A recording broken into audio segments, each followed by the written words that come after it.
On vous souhaite la bienvenue à ériclatour.com. Dans quelques instants, on reçoit le candidat officiel du NPD dans Saint-Jean aux prochaines élections fédérales, Anne Smarott. C'était d'ailleurs l'investiture samedi dernier au pavillon Yvan-Vien dans le secteur Saint-Luc. 60-70 personnes ont assisté à cette investiture où il était le seul candidat.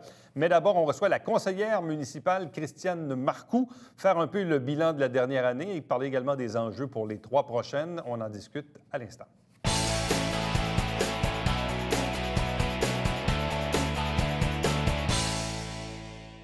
Au cours des dernières semaines, à l'occasion de cette saison automne 2014 ici à la télé du Richelieu, on a reçu tour à tour les conseillers municipaux, question de faire un peu le bilan de la dernière année, les enjeux également pour les 3 prochaines. C'est au tour maintenant, c'est la dernière.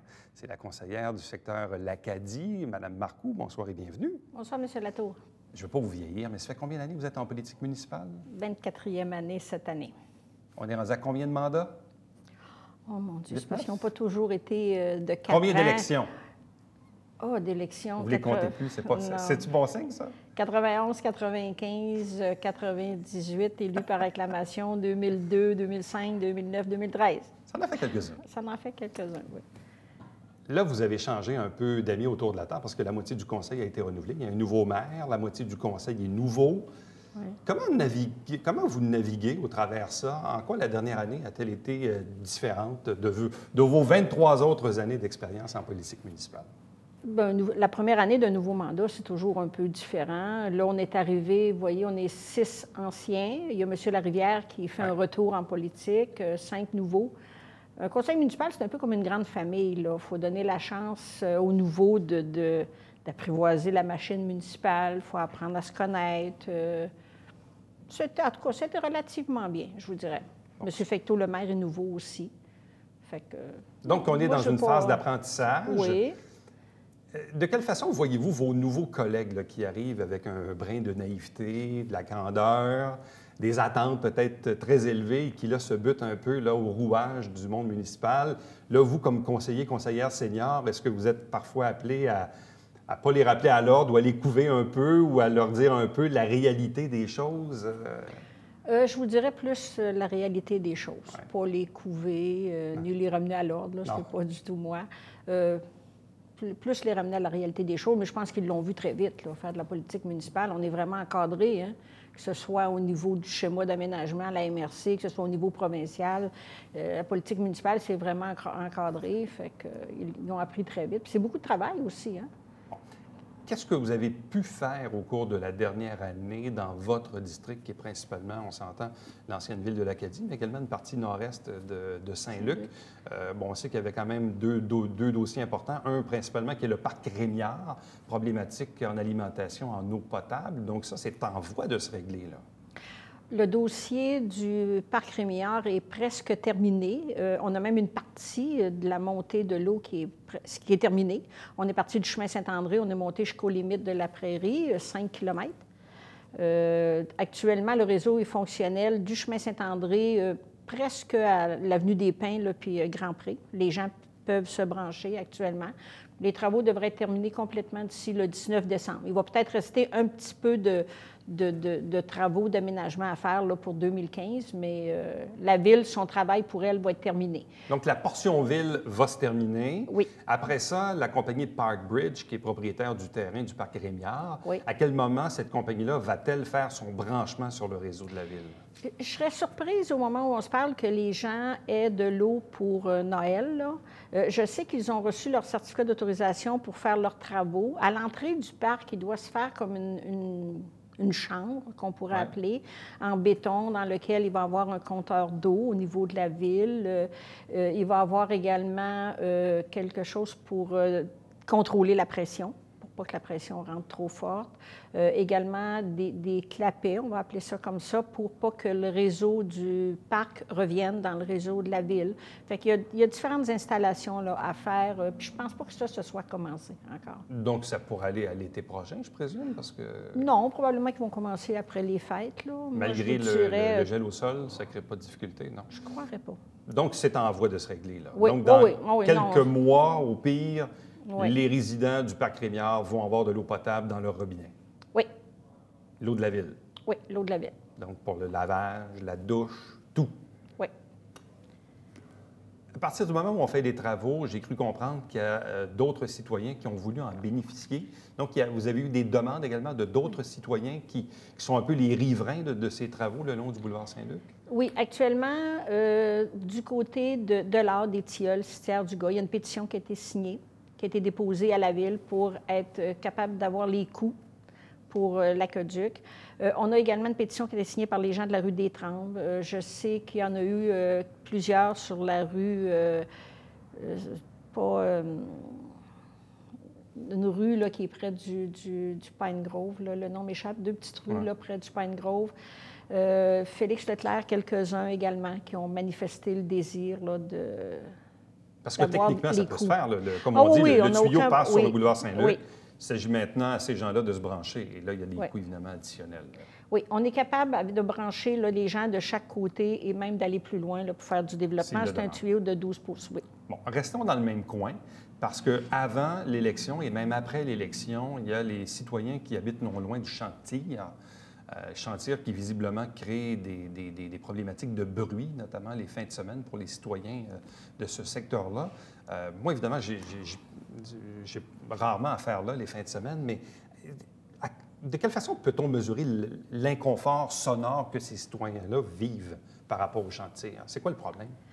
C'est pas surtout les gens de l'Acadie. C'est de l'autre côté. Là, les gens, quand on prend l'avenue des Pins, surtout ce secteur-là, Félix Leclerc, de Lens, la rue Les Tourneaux, les gens de l'avenue des Pins. Ce secteur-là, je pense qu'en campagne électorale, il n'y a pas une porte que j'ai faite qui ne m'en ont pas parlé.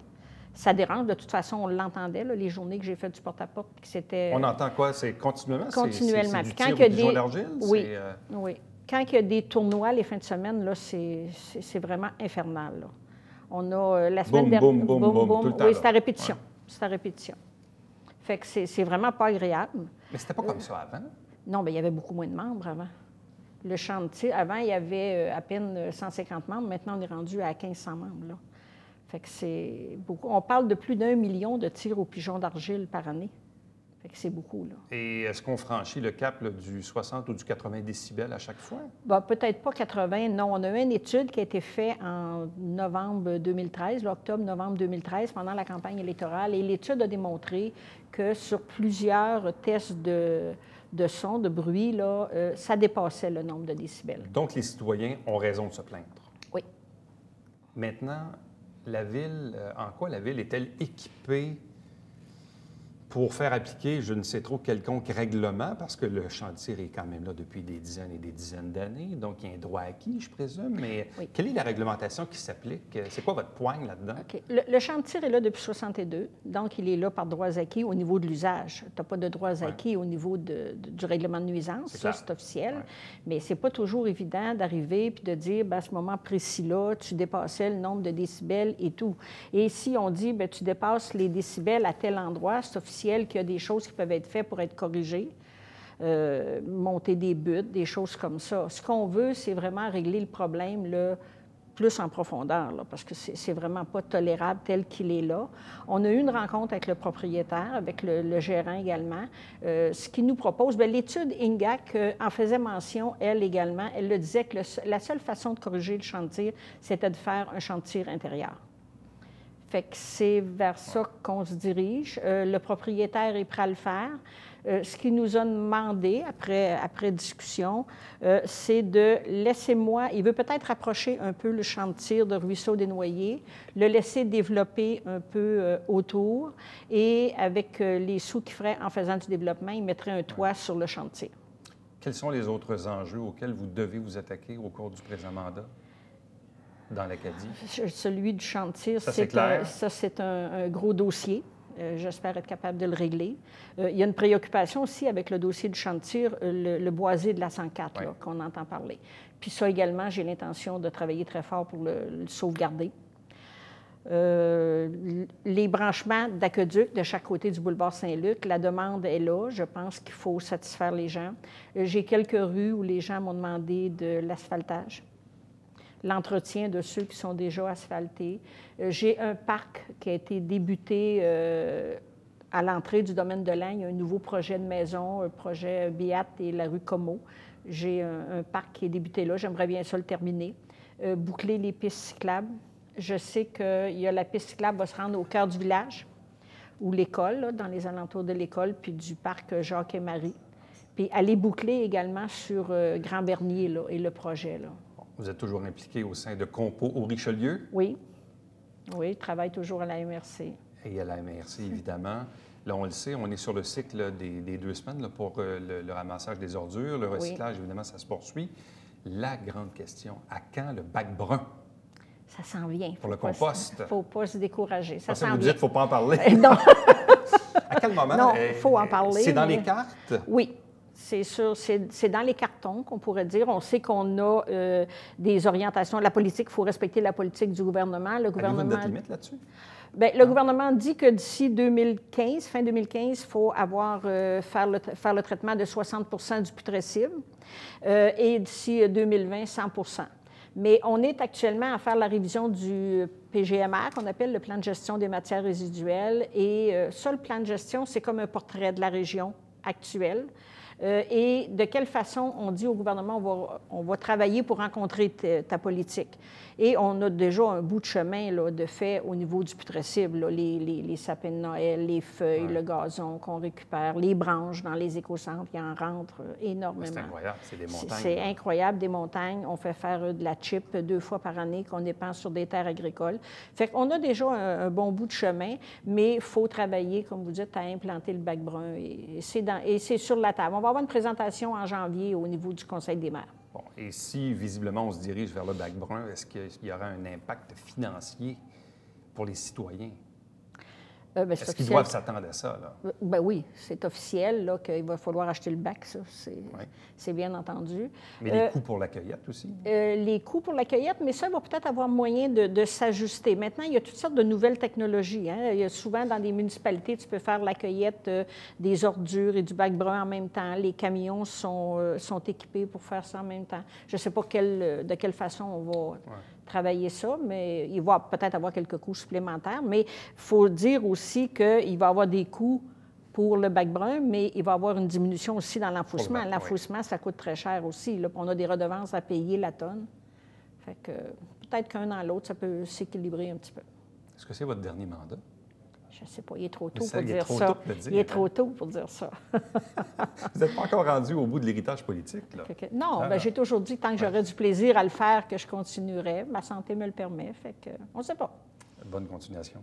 Merci, M. Latour. Restez avec nous, puisqu'au retour, on reçoit le candidat du NPD dans Saint-Jean aux prochaines élections fédérales.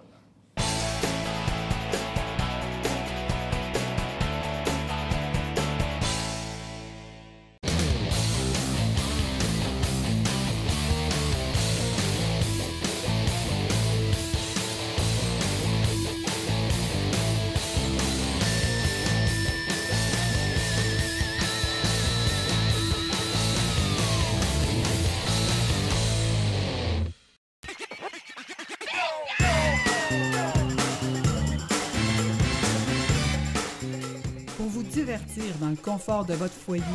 Télébingo, TVHR. Tous les dimanches matins, 9h30. Avec votre meneur de jeu, Alain Rameau. C'est un rendez-vous.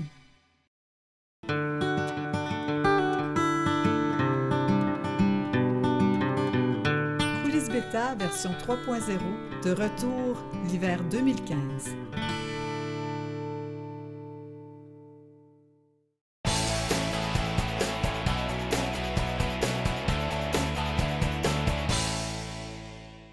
C'est maintenant officiel. L'investiture est maintenant chose du passé. Hans Marotte est le candidat officiel du NPD dans le comté de Saint-Jean aux prochaines élections fédérales. Bonsoir et bienvenue. Merci beaucoup. On s'était vu il y a quelques semaines parce que c'était au moment de l'investiture. En fait, 2-3 choses. La première, c'est que le député sortant, Tariq Brahimi, avait annoncé que pour des raisons de santé, il ne sollicitait pas de nouveau mandat. Donc, le siège était libre.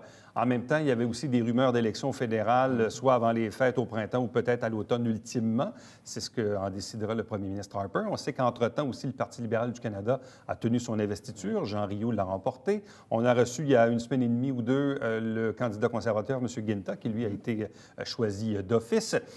L'investiture du NPD, c'était samedi dernier à Saint-Jean. De quel type d'événement c'était? Il y a eu combien de monde? Ça ressemblait à quoi? Bien, en fait, il y avait environ 60-70 personnes, beaucoup de gens de Saint-Jean, certains de mes supporters qui viennent de l'entourage. J'ai eu la chance d'avoir Alexandre Boulris qui est venu faire un petit discours. Alexandre, évidemment, qui est il m'a un originaire peu d'ici. passé son fief. Il m'a bien dit, écoute, moi, je viens d'ici, j'ai fait mon cégep ici, ma famille est là, je t'offre mon comté, prends-en bien soin. Donc, il m'a offert, évidemment, tous ses contacts. J'ai été très, très privilégié. On a ramassé des sous, plus que je pensais, parce qu'évidemment, les gens que je défends, moi, c'est plus difficile. Hein? Les gens, bon, ils gagnent 20, 30, 40 000 quand tu vas leur dire, bien, tu peux-tu me donner de l'argent? Tu as beau dire, tu vas avoir un crédit d'impôt au mois d'avril. Les gens ne peuvent pas sortir 400 de leur poche. Là, hein? On va leur dire, bien, tu sors 400, mais finalement, ça te coûte juste 100. Il va dire, écoute, c'est parce que le 400, j'en ai besoin maintenant. On a quand même ramassé près de 7 000 fait que j'étais vraiment très, très enthousiasmé. Évidemment, ça ne sera pas ma force et ce n'est pas important. Moi, je me dis, je ne veux pas gagner la course avec de l'argent, je veux gagner la course avec les gens. Et semble-t-il que dans Saint-Jean, là, les gens sont au rendez-vous. Surpris qu'il n'y ait pas eu d'autres candidatures à l'investiture parce qu'en même temps, le NPD a quand même raflé la mise à la dernière élection au Québec. Je ne sais pas si le membership a beaucoup augmenté dans les 3 dernières années, pas mais... trop, non. En fait, il y a eu des gens qui se sont manifestés avant que j'annonce que je voulais être candidat. Il y a des gens qui avaient manifesté un certain intérêt. Quand ma candidature est sortie, on m'a dit que ces gens-là étaient un peu dans l'attente. Et finalement, bien, j'ai appris que, semble-t-il, je faisais l'unanimité. Donc, ces gens-là sont venus me voir et me dire, écoute, je suis avec toi, j'embarque. Fait que l'équipe est très soudée. Il y a beaucoup de gens au NPD qui avaient été un peu en dormance, qui trouvaient que c'était peut-être pas opportun de continuer à travailler pour le NPD. Et là, ils reviennent au bercail. Fait que j'en suis très content parce qu'ils me disent, écoute, on a le goût de travailler pour toi. Fait qu'on va travailler ensemble. Bon. On ne se comptera pas d'histoire. Il y a 3 ans, quand il y a eu les élections fédérales, évidemment, le phénomène Jack Layton. Oui, c'est clair. Et en même temps, l'essoufflement du Bloc québécois a provoqué ce qu'on sait, donc une 50aine de députés du NPD à Ottawa, pour la plupart tous des nouveaux. Et pour la vaste majorité, tout du monde qui ne pensait pas être élu. Oui, ça c'est clair. Ça, c'est la réalité. Est-ce qu'en 3 ans, est-ce que le NPD a réussi à se bâtir un minimum d'organisation? Clairement, ça c'est clair. Moi, j'ai eu l'occasion, donc, depuis septembre, d'aller dans beaucoup de comtés. On me demande pour aller prendre la parole. Je suis allé dans le comté juste à côté, dans Chambly. Mathieu Dubé, qui est là, qui a une très bonne équipe. Je m'en vais dans Saint-Hyacinthe cette semaine. Je m'en vais dans Brossard. La plupart, et ça, il faut le reconnaître, la plupart de ces gens-là ne s'attendaient pas à être élus. Mais quand le ballon leur est tombé dans les mains, bien, ils se sont dit, on va faire la job. Moi, j'ai des exemples. Par exemple, le plus jeune député de l'histoire du Canada, dans Sherbrooke, Pierre-Luc Dussault, il a 19 ans quand il est élu. Moi, j'ai un ami qui a voté pour lui et qui le jour de l'élection, il a dit, mon Dieu, on est pogné qu'un jeune de 19 ans. Et là, aujourd'hui, il me dit, moi, non seulement je vais aller voter pour lui, je vais aller travailler pour lui. Parce que Pierre-Luc Dussault, il a fait la job. M. Mulcair a fait beaucoup de travail là-dessus. Il a encadré les jeunes, il leur a donné des mentors, il leur a dit, écoutez, maintenant, vous avez une grande responsabilité, il faut faire la job. Et c'est pour ça, entre autres, que l'NPD est encore premier au Québec, parce que les députés au niveau local ont fait le travail.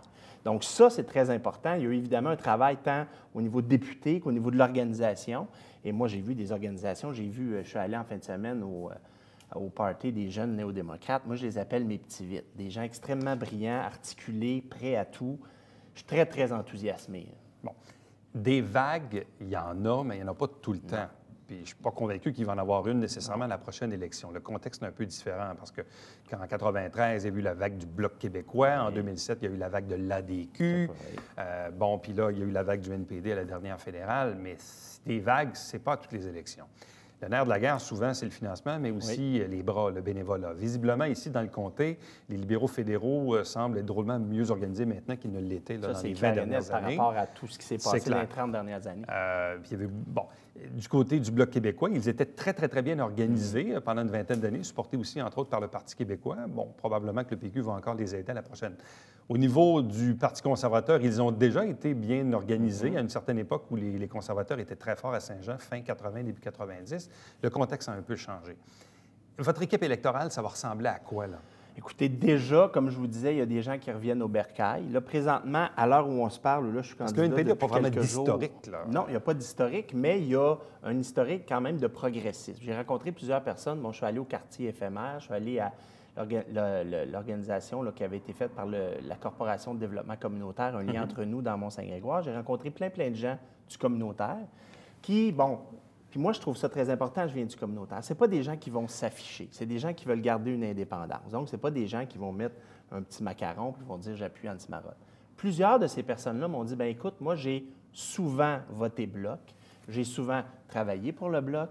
Cette année, si tu le veux, je vais voter pour toi, certainement, et je vais travailler pour toi. » Donc, beaucoup de ces gens-là, parce que les gens qui votaient pour le Bloc, il y avait une composante nationaliste, mais il y avait une composante progressiste. Et cette composante-là est en train de bifurquer vers le NPD.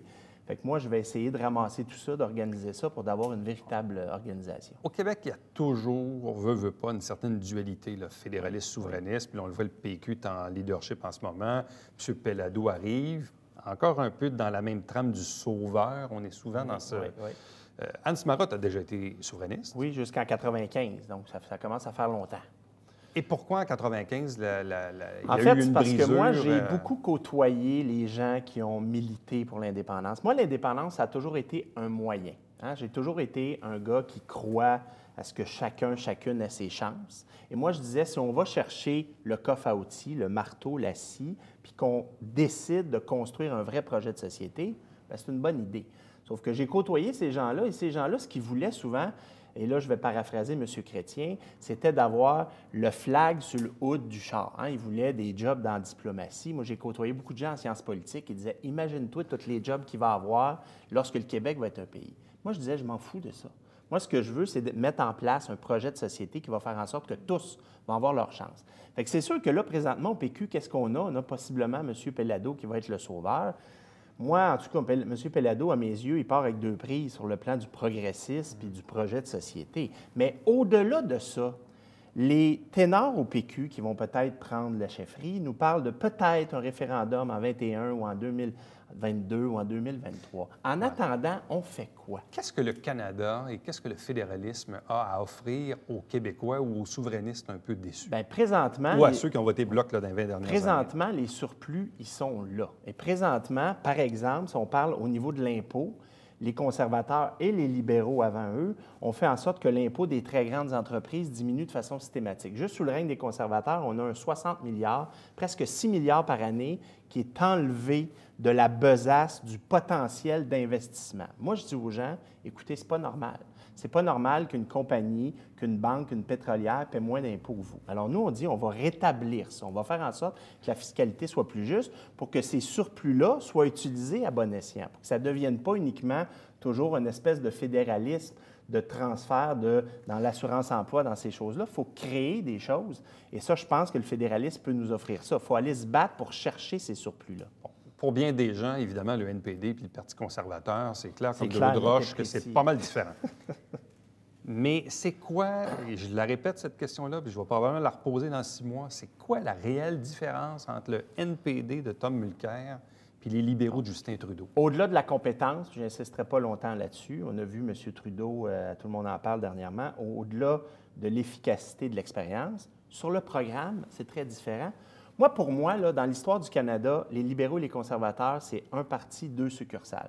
On regarde au niveau du pouvoir d'achat des gens, les gens là, qui se lèvent le matin et qui vont travailler. Vous prenez le pouvoir d'achat des gens, là, des citoyens ordinaires en 1984, vous prenez le pouvoir d'achat des citoyens qui gagnent 40-45 000 aujourd'hui, c'est pareil. Ça a été et les conservateurs de Mulroney et les libéraux de Chrétien et Martin, et là, on a M. Harper. Donc, ce n'est pas une préoccupation pour eux. Évidemment, dans les campagnes électorales, on va en parler. M. Trudeau a dit une chose de sensé ou de clair lorsqu'il a passé à Tout le monde en parle.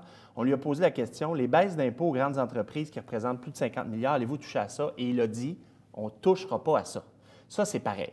En matière d'environnement, on regarde les chiffres. En matière d'environnement, sous Paul Martin, sous Jean Chrétien et sous Harper, les gaz à effet de serre ont augmenté. Fait que sur les choses concrètes, là, quand on regarde les chiffres objectivement, il n'y a pas de différence. Là, j'aimerais ça dire, ah oui, mais M. Trudeau a proposé quelque chose de différent. À date, il a proposé le vote obligatoire, la légalisation de la marijuana, puis on ne touche pas aux impôts des riches. Fait que ça, pour moi, ce n'est pas une bonne idée de ne pas toucher aux impôts des plus riches. Depuis quelques élections, les gens votent aussi un peu stratégique. Oui. Donc, ils font comme...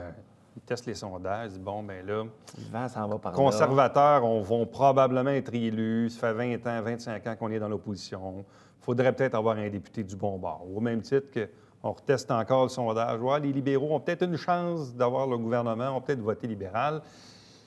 Quelles sont les réelles chances que le NPD forme un gouvernement majoritaire au Canada? Moi, plus le temps va avancer, là, si vous m'invitez dans 2 mois, 3 mois, 4 mois, là, hein, je me rappelle, il y a quelques mois, aux alentours de septembre, octobre, j'étais venu ici, les libéraux étaient à plus de 40 %. Ils sont rendus à 35 %. Le Parti néo-démocrate, c'est une très lente progression. Pourquoi? Parce que le travail se fait à base, parce que M. Mulcair a décidé d'aller sur le terrain, parce que M. Mulcair fait le travail. À la Chambre des communes, quand on le regarde aller, encore aujourd'hui, là, toute la question des anciens combattants. M. Mulcair a demandé la démission de M. Fantino parce qu'il a menti à la Chambre. Qui était là pour le Parti libéral? Marc Garneau. Justin n'est pas là. Est-ce que cette personne-là est prête à exercer le pouvoir? Moi, je sais que M. Mulcair est prêt à exercer le pouvoir. Et tout au long de la longue campagne qu'on va avoir, parce qu'on va avoir une longue campagne, les gens vont avoir l'occasion justement de dire, bien, coudonc, non seulement le vent s'en va par là, mais moi, j'ai peut-être plus le goût que lui me dirige parce qu'il est compétent et expérimenté, que lui parce qu'il a une belle enveloppe. M. Marotte, merci beaucoup. Au plaisir de se reparler au cours de cette longue campagne électorale. Qui sait, il y aura peut-être des élections au printemps ou peut-être plus à l'automne. Date ultime du 19 octobre, je pense. Hein? C'est bien ça? Oui, c'est ça. Merci bien. Merci. Restez avec nous. Au retour, on vous présente le Babillard quotidien.